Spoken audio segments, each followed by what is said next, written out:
Hi, welcome to the Profit Builder video series. I'm Vicki Suter, your host, and I'm the author of the book, The Profit Bleed, How Managing Margin Can Save Your Contracting Business. And these videos are all about helping you grow a more sustainably successful contracting business. And for over 25 years, I've been helping contractors increase their profits, generate more time in their day, and reclaim and refine the joy in what they do again. And that's what this video series is all about. And my goal is to help give you the thinking to be able to understand how to do that in your business. And then I actually give you tools and resources that help you implement what it is the video is talking about. So I hope you enjoy today's Profit Builder video.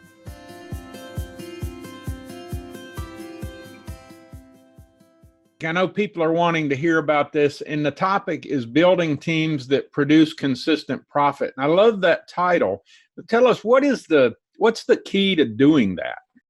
The key to doing that, from my perspective, and I see this consistently with clients, David, is when you have set up your team to be able to know how to be successful in their job, how to win the game with you, as I say, then your chances of being able to produce a consistent result and increase your profitability are directly linked with one another. And so often when people hire somebody, you go, oh, you're a project manager, you've done this job before. And we all know that in the world of construction, it's all about on time, on budget, as promised. And unlike in accounting, there's something called generally accepted accounting principles. There's certain principles and there's certain guidelines that if you're doing accounts payable or you're doing accounts receivable or payroll, it's like, or reconciling a bank account, there are standards around how you do that or how you account for things. When it comes to project management, that's not the case. And you can hire somebody for a position of a project manager, a foreman, or a superintendent, and you're going to get somebody who maybe has that title but doesn't necessarily have that experience or the expertise that you want. And so one of the things how I look at it is, if you've defined really clearly the results of that position, let's say a project manager, really clearly about what's the criteria for you and your company that would have them be able to manage from the whole versus the particles and pieces, your ability to be able to have that person be successful and for them to be able to self-manage to produce a result, not just do task, that they then take ownership of it in a completely different way that's not about the task. And it also helps you make sure that when you have that defined, that you're hiring somebody who actually has the skills to do that job as opposed to who just had that title. I love that point there, that you're actually looking for the right person. Mm-hmm. You're not just hiring. Right. Well, the point of being in business is to make a profit. It should be. Some people seem to lose sight of that sometimes. So what are three main things that a contractor should do to increase their bottom line? The first thing I would say is to be really clear about your prices when you're bidding, that you know how much you have to mark up. Well, first of all, your fundamental cost of doing the work, that you know how much you have to charge to break even to cover your overhead, and you know how much you need to mark up to make a desired profit, which should be somewhere between 8 and 12% if you're a contractor, a remodeling contractor. Particularly. The second thing I would say is to make sure that you have clearly defined in every position within your company what the results are that you want them to produce. Because as I was saying before, it's like when you are really clear about what are the results you want every position within your company to produce, then you are going to shift from working really hard, focusing on all the tasks and being a micromanager to being able to have your team produce consistent results. And I'll give you an example of that, because I'll go back to the project manager part. So a lot of times when I ask people if they have job descriptions or position agreements with their team, what I see when they show it to me is that it's really a list of tasks that people have to do. Like if it's a project manager, you have to do project meetings with the client. You have to make sure that projects come in on budget, that you need to manage the team in the field, right? They're very generic. And what I say is that's fine as an initial cut at it, but what you want to do is you want to look at it like if I'm responsible for a project coming in on time, then my position agreement with that person would be defining specific results. So it would say project schedules are updated every 2 weeks and that they're reviewed with the client and your team by, Tuesday every week. And that you're reviewing budget reports once a week with the field, that you're doing cost to complete by the 5th of every month, right? So now what I've done is I've started to define more specifically what the results are, and that allows that person to now start to manage more effectively their time, which when we manage those results, again, result, not task, more consistently, then what I'm doing is I'm going to produce a more consistent result and I'm going to make more profits on projects. So it's key for every position within a company. And I would say the third place where you want to, where you're going to make a consistent profit and you have the ability to produce a consistent profit, I would say is just like your scientific remodeling system talks about having systems, is having systems and processes in place whereby you're managing for those results. Whether that's, sitting down with project managers once a month going through the cost to complete, or every week looking at the project schedule, or looking at, your job hours burned against the budget. Having a consistent set of practices and a system whereby they can do that, right? One system that I talk about with clients is having a 2-week look-ahead process that they have the foreman do. And I provide, a lot of people that I work with, I've developed that process over the years with people that help them get their foreman so that they're not just focused on the task, but that they're looking up every week and they're looking out 2 weeks and saying, okay, well, what materials do I have? What subcontract do I need? What subcontractors need to be scheduled? What communication needs to happen in order to keep the change order going forward with the client, or making sure that the scheduling is happening and that I'm in front of what has to happen. I've got the right team in place. So just like, you guys, I know, talk a lot about systems. It's like, if you have a consistent set of systems and processes within your company, you're going to be able to produce more consistent results. So I like that thank you for bringing up the scientific remodeling system. And it is what we talk about, and definitely systems and processes that put your business on cruise control.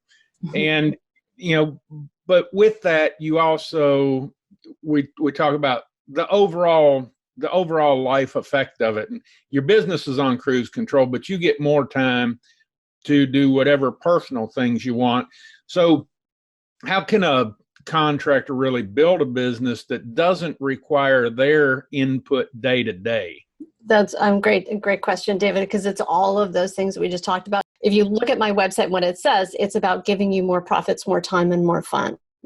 So if you want to have more profits, and you want to have more time in your day, and you want to love what you do again, the most direct way to do that is to have the processes and the systems in place and to build great teams of people who actually own the result. So it's all of those things that we were just talking about. It's like when you have a consistent set of systems and processes in place, you're going to have to be having less conversations with people. When you have position agreements in place and you're managing people to results versus tasks, what you do is you build a team of people who take ownership, who are more like partners with you than helpers. And that's really a struggle for a lot of remodeling contractors, because we build a business from, it starts out with me and I go do this thing that I love to do. And I want to go be in control of my own destiny and work for myself. And then you realize, okay, you start getting more work and then you hire somebody else. And then as you hire somebody else, they're treated like helpers. And so many times as business owners, when we start, we don't necessarily have a background in how to manage people and how to manage people effectively. And this is the key to freedom, to be able to have more profits, more time, and more fun in what you do, is to learn how to empower your team in a way that has them be partners with you and really take ownership of what they do. And the most direct way that I've seen that works to do that is to have position agreements that clearly outline and define what are the results of that job that you want somebody to produce. And as you were saying, like to have those systems in place whereby you're managing to those results. And you guys, in the scientific remodeling system, you have amazing tools that can really help people put that structure into place that allows them to be able to move their business to the next level. And, the analogy I use is, if you were building a house, the very first thing that you have to do is to pour a foundation. You have to frame and you have to put the foundation on before you can actually build the first story. And then the first story has to have solid, building system in place before you could build to the second story. And how I look at it is that having things like position agreements in with your team, or processes and procedures that will produce a consistent result, that you, like what you guys talk about, those are the building blocks on which you can have your company grow. And when it grows and your team takes more ownership, you work less in your business. Can I just share a story really quick? Because I got a great example of that. Sure. I have a client that when I first started working with them, it was two partners. They were working 50, 60 hours a week. They rarely ever took any time off. They never took time off at the same time. And they weren't making anywhere close to the money that they wanted to be making in their business. And they were super stressed out all the time. And everything that happened in their business went through the two of them. And as we started to work together, we did some of these things that we're talking about. We had them look at their team and identify who could be taking on more accountability and responsibility. How could they develop a foreman in the field and a superintendent? And how could they develop an estimator? And as we did this work, and they started to put processes and procedures in place, what happened is they started working less in their business. They started making more money. And last year, they were both on vacation for the first time ever in their history at the same time for a week. They were both gone for 2 weeks. One of the partners is about to take a 3-week vacation. Last year when they did that, there was a major breakdown that happened in the field, and their superintendent completely handled it. That could have never happened before. And they're making more money in their business now than they've ever made. And last year, one of the partners said to me, you know what? I love what I do again more than I have ever loved what I do. And that's what it's about, right? Like, we want to love what we do. We want to make good money, and we want to be able to have freedom and choice about our time. And that's exactly what they have, and what I've seen lots of clients have when they do those things that we're talking about. That's really good. I know when I hired, of course, when I first started, I think I started like a lot of remodelers. I started doing the building, and of course I had a helper. But then when I kind of tried to transition out of that, and I hired my first carpenter and had somebody taking care of the job, I was extremely disillusioned when I found out that person took a lot longer to do the same job that I used to do. So yeah, having those processes like you're talking about, and getting the buy-in and the teamwork from those people rather than just doing a job, I think that's incredibly important. Yeah, I appreciate what you're talking about in terms of the piece around buy-in too, because one of the greatest ways to be able to get people to take more ownership is to get buy-in and agreement all along the way. It's kind of like you would never go start a project without a signed contract. The same thing I say is true about when somebody starts a job in your company. When you put position agreements in place, they're not just something that exists on, in the computer or on the shelf in a binder. They exist because it's an active engagement agreement that you have with that person who you just hired or someone on your team that you've just written a position agreement for, I actually say you let them have input into it. You let them, especially if it's an existing team. And then when you've both agreed on what that is, you both sign it. And the cool thing about that is that it then becomes this criteria that you've both agreed on that's not personal when we have a conversation, right? It makes it much easier to have those conversations with your team about, hey, we have this agreement over here about here's what we said we were going to do. And here's what you're doing over here. How do we get back in alignment with this? It is such a lovely way to be able to build your leadership skills and your communication skills and your ability to hold people accountable to results without having it to be sort of this personal confrontation with people. And which is oftentimes, what gets in people's way of being able to get a consistent result with people is we tend to avoid having what I call the hard conversations. We avoid talking about or telling somebody when they're not doing their job well until the point where we get super frustrated. We haven't said anything, and then we blow up, and then there we are having the conversation we didn't want to have in the first place. So it just is a great way to be able to start to develop. And again, it's system, right? What's my system that I have in place to manage against that position agreement or job description? Let's talk a little bit more about hiring. We've talked a little bit about that so far, but I'd like to get a little more in depth in that because it is a major problem for contractors. If they had more people, they could do a lot more work. So what can a contractor do to attract more of the A players, which I know can produce exponentially more than the B players can? Well, there's two things that I would say to that. One is just like the example of the company that I just gave you, who is grown to a much bigger level than they ever expected. They have people in this time when it's super hard to find people calling them for a job. So part of the whole thing of if you want to attract A players is to build the kind of organization where great people want to work. Now they pay well, but they don't pay above market. They have good benefits. They have, they have all of the financial benefits of any standard company. So it's not like they pay extraordinarily higher pay or benefits than the competition. But what they do have is a group of people who are in an environment where they get consistent feedback. They know what to expect.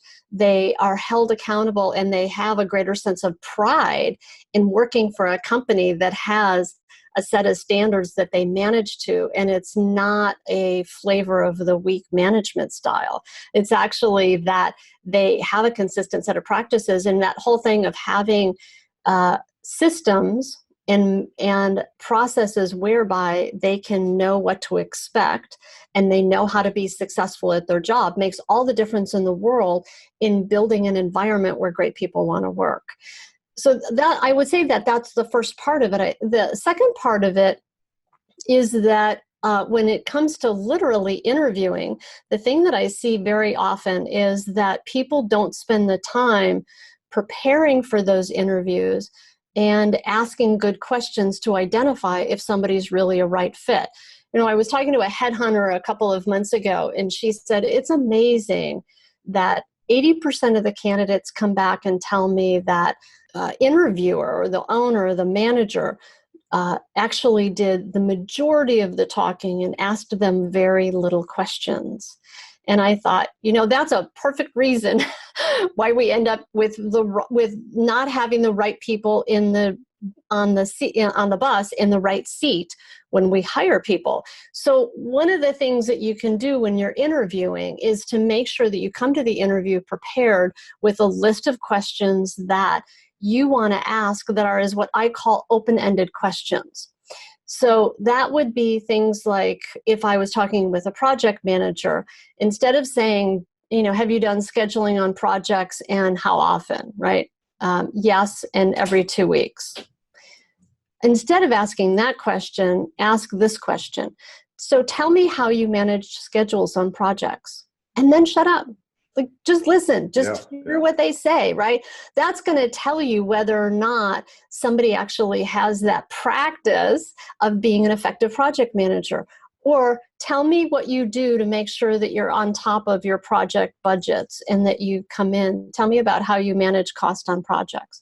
And then again, just be quiet, just listen, right? So those are some really good open-ended questions that are not yes and no, right? So yes and no closes down very quickly. Open-ended has them talking. So you want to get them talking as much as possible. And, honestly, it's like, and if you set people up at the beginning of the interview where you say, listen, I want to make sure this is a right fit for both of us. I want to make sure that you're going to win at this job, and I'm going to make sure that I want to make sure that I don't hire you if it's not a right fit. So I want to ask a lot of questions, and I want to encourage you to do the same thing, and treat it like it's an exploration in discovery of, do I really know this person? Do I know if they can do the job? Because there's nothing worse for you or them, obviously, hiring the wrong person for the job.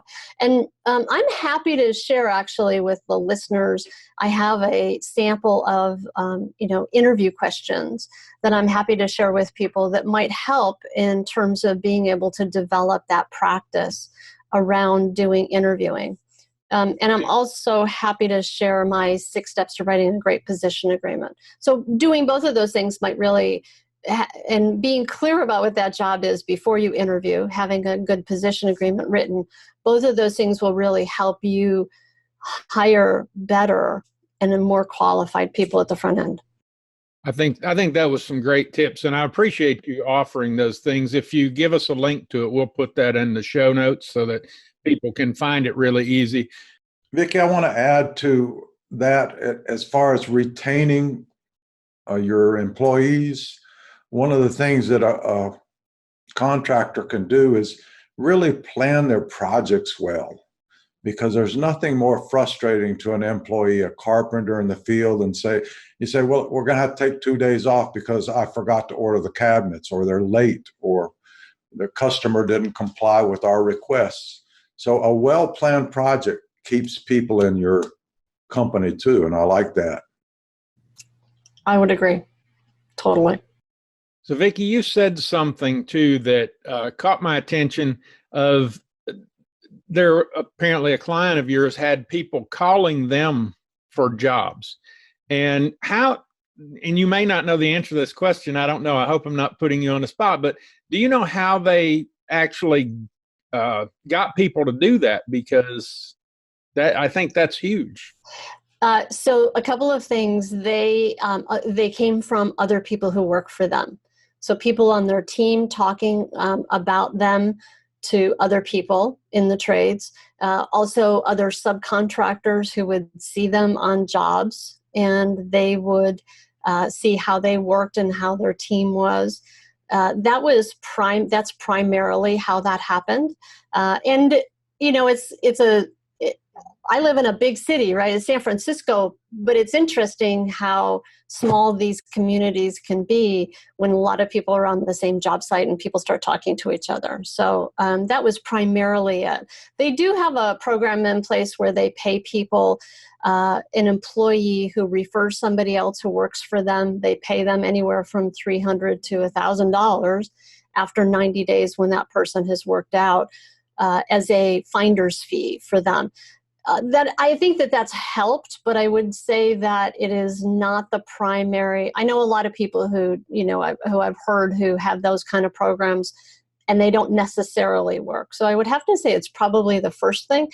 And I don't think that it's a bad idea to have a finder fee process or system in your business, because it's a nice way to be able to give somebody a little extra something if they help you recruit and find great people to add to the team. And people generally, if you have a good team, they want to work with other people who are good people to have on their team. They want to work with other rigorous, disciplined, good communicators. Well, Vicki, before we conclude, have you got any other words of wisdom for our listeners? I would say if you want to make a consistent profit, the place where, and you want to be able to spend less time in your business, and you want to have more ultimate joy and fun in what you do again, then I would say that the primary place that you're going to be able to access that is through building team, and to really focus on some fundamental, simple things like creating systems and processes that will let them produce a more consistent result, and to start to define those positions based on results as opposed to task, so that you can have people take more ownership. So it's just really like, if you just do those few things, then what you're going to find is that over time, you start to build the kind of organization that requires less of your day-to-day babysitting and micromanaging, and you'll find that you make more money. Randall and I lately have talked a lot about transitioning out of a business. So having a plan of, what is your plan with the business? Are you going to shut it down when you're done? Are you going to try and sell it? But creating a sellable asset, I think, can be huge. It can be much more than any home you own or anything else. So these things that we're talking about, and the systems and processes, but creating that team that somebody else can come in and take over your business is paramount to doing that. So yeah, thank you so much for joining us. This has been great. You're welcome. Thank you for having me. This has been great fun. I loved your questions. Vicki, tell people, how can they contact you if they've got more questions? Obviously, Randall and I are extremely intelligent people, but I'm sure we didn't ask every question. They can reach me at my email of Vicki, VICKI, at suiterbusinessbuilders.com. And that's SUITER businessbuilders.com. And you can also check out my website. What is your website? It's suiterbusinessbuilders.com. Perfect. We will link that on this episode as well. Well, I think that brings us to the end of another Remodeling Business Blueprint podcast episode.